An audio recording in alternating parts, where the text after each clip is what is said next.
Hello दोस्तों, नमस्कार। मैं हूं doctor Rashmi, M Ed gold medalist, NET qualify. एक बार फिर से मेरे चैनल एजुकेशन विद रश्मि में आप सबका स्वागत है।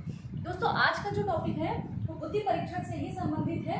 हम आगे के बुद्धि परीक्षण, शाब्दिक बुद्धि परीक्षण में जितने परीक्षण थे 4, आपकी पूरी डिटेल हो गई थी। एग्जाम में क्वेश्चनिंग कैसे होती है, ठीक है, और कौन कौन सी चीजें एग्जाम में पूछी जाती है, एग्जाम के दृष्टिकोण से कौन सी चीजें इंपॉर्टेंट है, उन पर चर्चा हो चुकी है।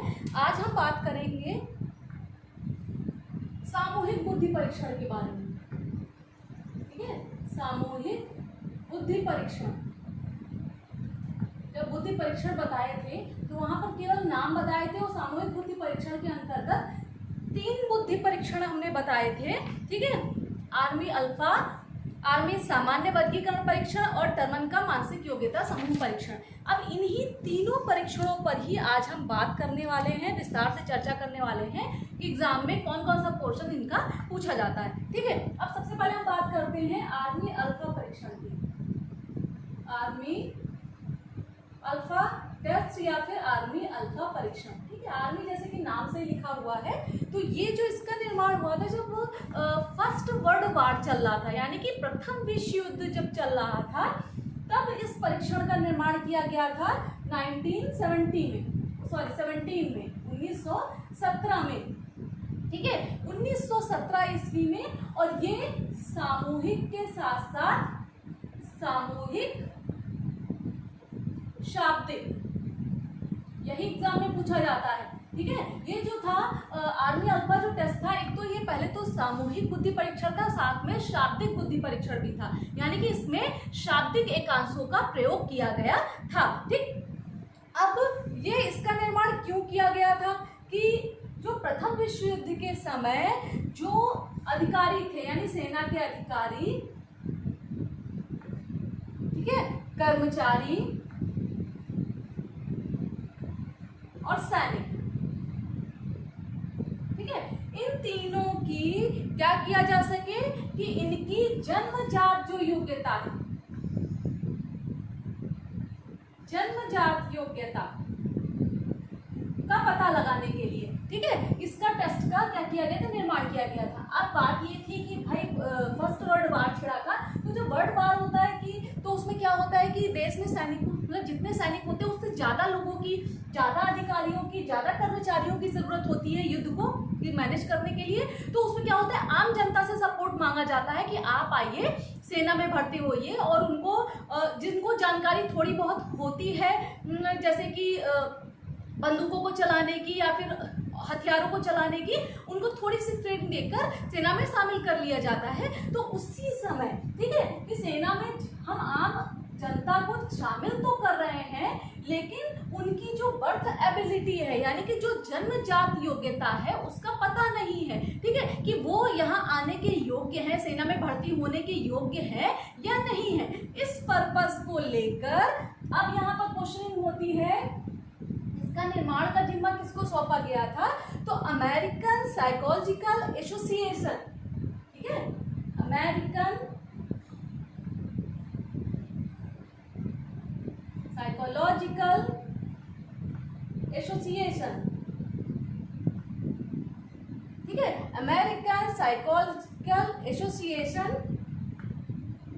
को ये जिम्मा सौंपा गया था कि आप एक ऐसे टेस्ट का निर्माण करें जिससे कि जो सेना में अधिकारी भर्ती हो रहे हैं, जो कर्मचारी भर्ती हो रहे हैं और जो सैनिक भर्ती हो रहे हैं, उनकी जन्मजात योग्यता नापी जा सके।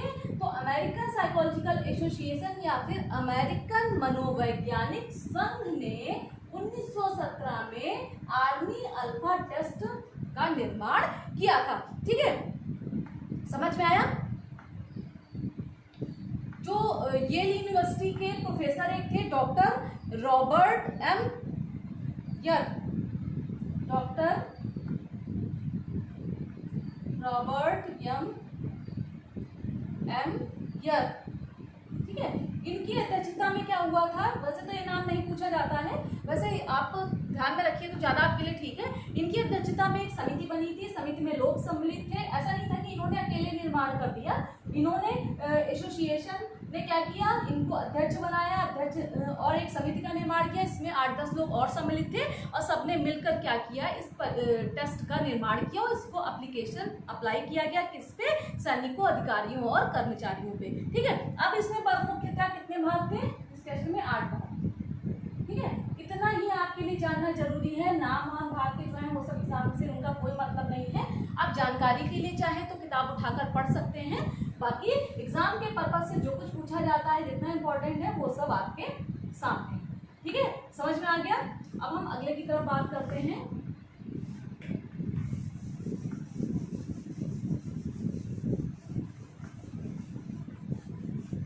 जो सामूहिक बुद्धि परीक्षण में ही जो दूसरा बुद्धि परीक्षण था वो कौन सा था, आर्मी सामान्य वर्गीकरण परीक्षण।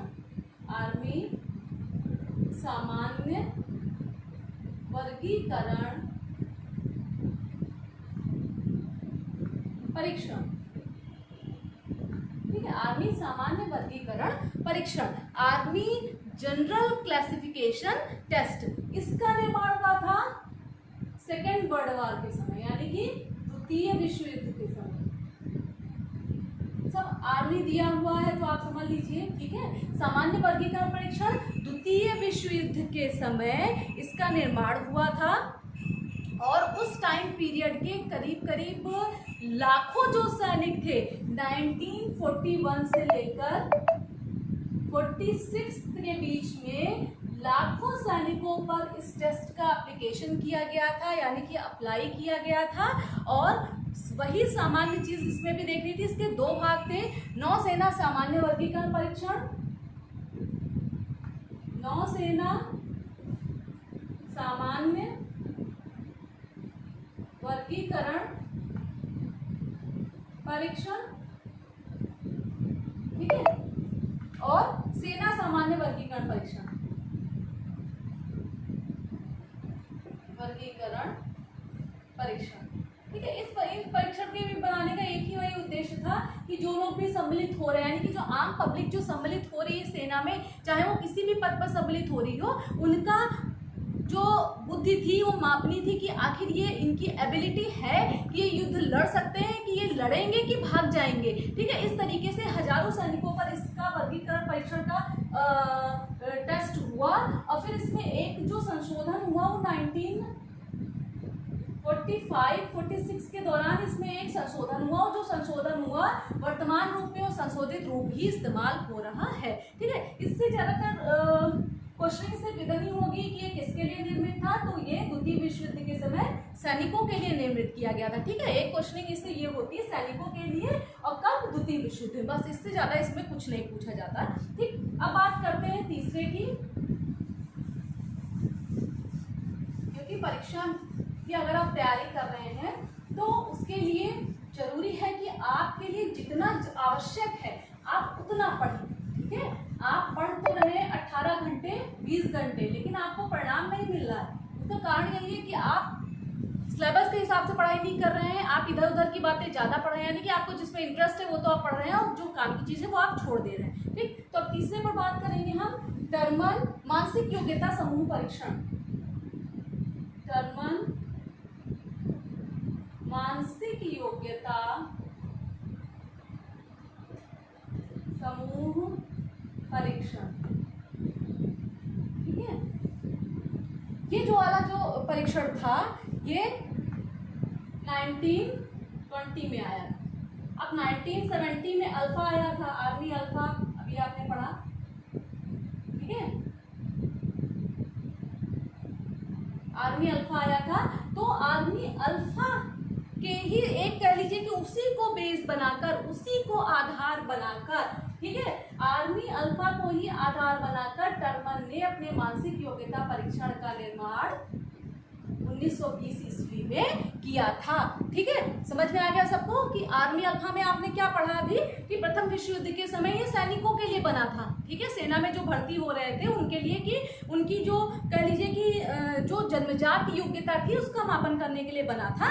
लेकिन टर्मन ने इसी को आधार बनाया था, लेकिन इसका जो निर्माण था, ठीक है, वो बच्चों के लिए किया गया था, कक्षा 7 से 12 वर्ष के बच्चों के लिए, सॉरी कक्षा 7 से 12 तक के बच्चों के लिए, ठीक है। यानी कि जो कक्षा 7 से 12 में बच्चे पढ़ रहे हैं, मानसिक योग्यता समूह परीक्षण उन पर अप्लाई किया गया था। और इस परीक्षण में 10 उप परीक्षण थे।